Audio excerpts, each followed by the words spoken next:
Thanks for tuning in. This is part one of Secrets of Certification Success.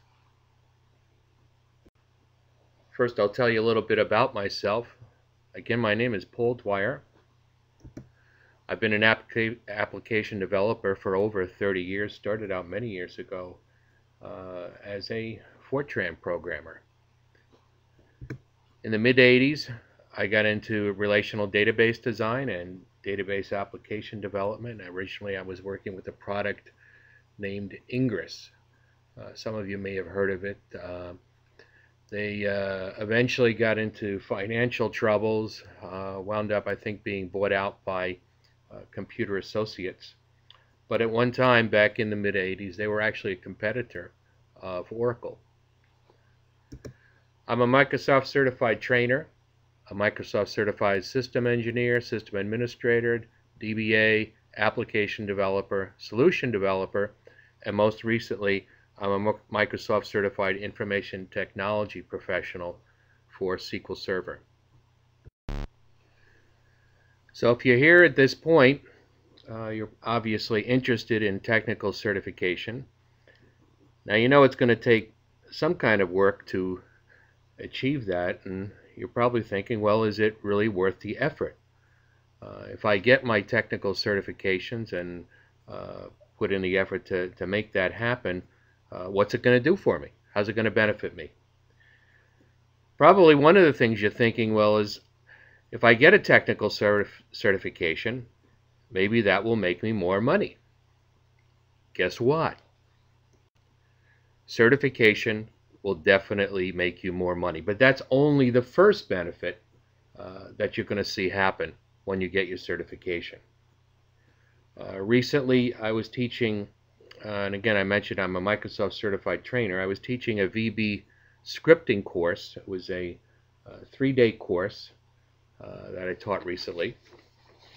And the interesting thing about it is I was able to teach that course from my home. I had students in Phoenix, Arizona, Massachusetts, Long Island, and Rockville, Maryland. But I was actually teaching from my home. For that particular job, for those 3 days, I made a total of $1,600. Not bad for working at home. And if you are a trainer, you can make anywhere from $400 a day to up to $1,100 a day. I know some trainers who have actually made that kind of money. What I wanted to show you here is this is an email I got recently from a woman who often sends me information about different jobs that she's got. And in this particular job, and this happens to be for a course, it's just an intro course in SQL. It's a 3-day course being taught up in Massachusetts.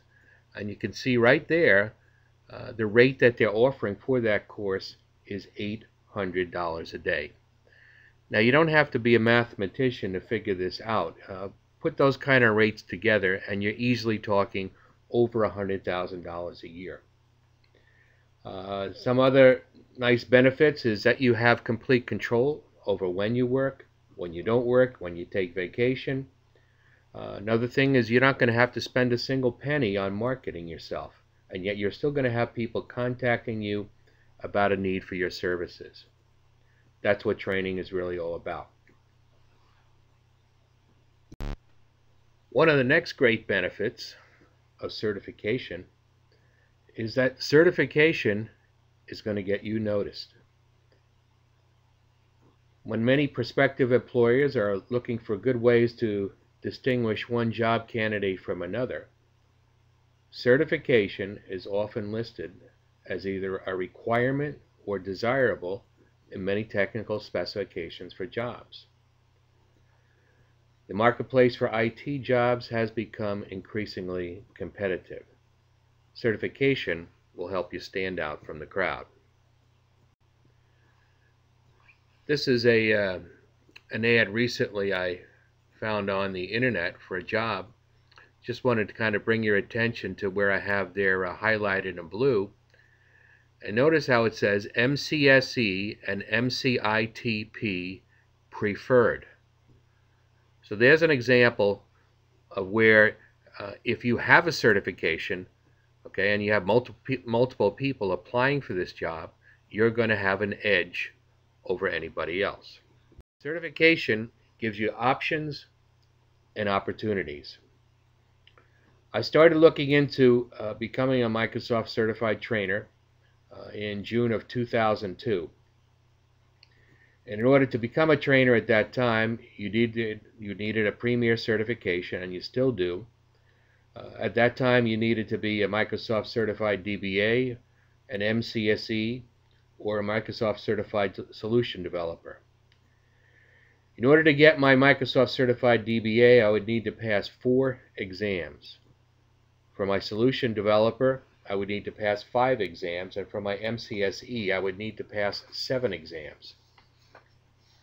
At this time, there was some overlap on the exams, so if you passed a certain exam for the Microsoft certified DBA, it would count towards one of the exams for the MCSE. So once I would get, actually the first certification I got was my Microsoft certified DBA. So having that, I was able to go on to the next step, which was to just take a Microsoft course, observe how it was taught. Third step was take a Train the Trainer course, and the last step was to put in my application. After you submit your application and you have all the requirements, you're notified in about a day or two, and they send you a nice little welcome kit. Certification gives you a tremendous feeling of satisfaction and success. I'll never forget when I passed my first exam, and also after I had passed several exams and attained my Microsoft certified DBA certification. It was a great feeling. Another interesting thing was, now I didn't have to say, hey, look at me. Guess what? Microsoft was saying, hey, look at Paul Dwyer. I was getting an endorsement by a very big name. So now, maybe you're thinking, hey, maybe this is a pretty good idea. I'll make myself some more money, get myself some better job security. So how do I become certifiable? Now put that in there just to see if you're paying attention. If you want to become certifiable, you do something crazy. So let's rephrase that. How do I obtain a valuable technical certification? What you'll need to do is pass 1 or more certification exams given by a prestigious technical company such as Microsoft, Oracle, Cisco, Citrix. Well, I looked it all over, checked out all the information about becoming a trainer and getting my certifications, and I decided I was going to change my career, change my life, and I was going to make a lot more money. I decided to go for it. Guess what happened? I failed. Didn't do too good first time out of the gate. Came pretty close. Now I could have packed up my bags and said, well, I guess this is not for me. Okay, but I was determined. So then what happened? Got back on my horse. I then passed 8 exams in 8 months. 1 a month. And over a 2.5-year period, I was able to pass 12 exams with no failures. Not too shabby. Here's the fun part. You can duplicate my results. And of course, you're thinking, well, I don't know, Paulie. Sounds really good. Maybe you're just a good test taker, huh? Maybe that's how you did it. Or you might be thinking about doing it. Maybe you're my age. Might even be retired, but you know, things being what they are, maybe you got to go back to work thinking about making some money. You've been in IT for a while.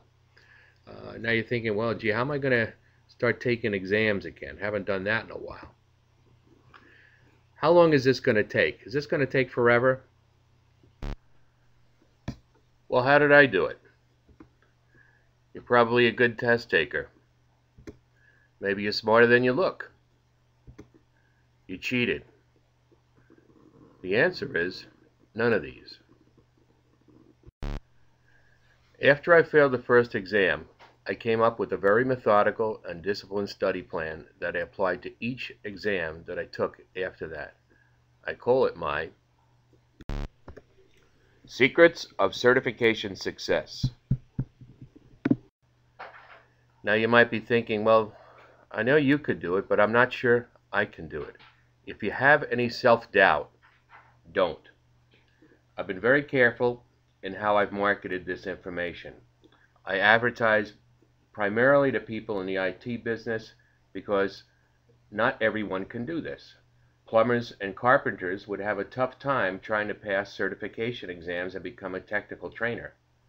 Not because they're not smart, but because they haven't learned the skills that you have in your IT career. If you're not an IT person, you can still do this if you have an affinity for computer technology. Some of the Microsoft certifications offer Office products like Word and Excel. If you're fairly savvy with these products, you can get certified and you can start a new career. A career as a technical trainer is a great way to transition into retirement or semi-retirement because you can decide when and if you want to work. And lastly, if I can do it, you can do it. Look at that face. Now this guy's not going to get himself on the cover of GQ anytime soon. But if you decide to follow this process and get your certification, and by the way, if you want to become a trainer, you really only need one certification, and a lot of these certifications only require you to pass 2 exams. So if you stick with this, you might wind up with something like this. This is my Microsoft Certified Trainer Certificate. Let's move on, and I'll show you how to duplicate my results.